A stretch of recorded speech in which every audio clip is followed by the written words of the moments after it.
আলহামদুলিল্লাহি ওয়াকাফা ওয়া সালামুন আলা ইবাদিহিল্লাযিনা ইসতাফা আম্মা বা'দ। দোস্ত আজিজু, একটা ভিডিও দেখার পরে নিজের চোখের পানিকে ধরে রাখতে পারলাম না। সন্তান হয়েছে ভালো কথা, সন্তানকে সিভিল নার্সিংয়ে নিয়ে গেছে, সেখানে আপনার আইসিইউতে ঢুকাইছে, সিভিলে ভর্তি করাইছে। তারপরে এই সন্তানের গার্জিয়ান অর্থাৎ পিতামাতা সেখান থেকে সন্তানের অবস্থা খারাপ, এই জন্য সন্তান সেখানে ফালাইয়া থেকে ঘরে চলে আসছে। তো ডাক্তার মুসলমান ছিল, উনি সন্তানের চিকিৎসা করছে।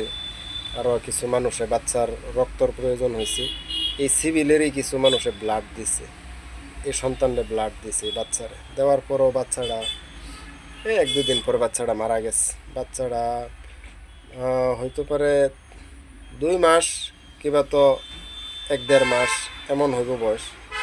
এই বাচ্চাটা মারা গেছে। মারা যাওয়ার পরে ফোন দিছি পিতামাতার কাছে।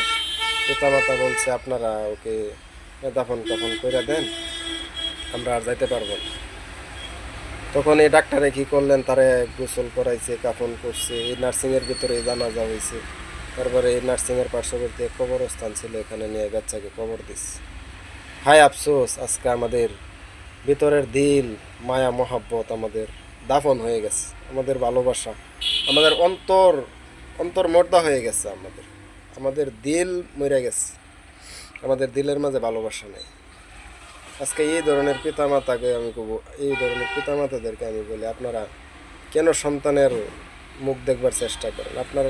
আপনার হৃদয় যদি এত পাষাণ, তাহলে আপনারা কেন এই সন্তানের মুখ দেখবার আশা করেন?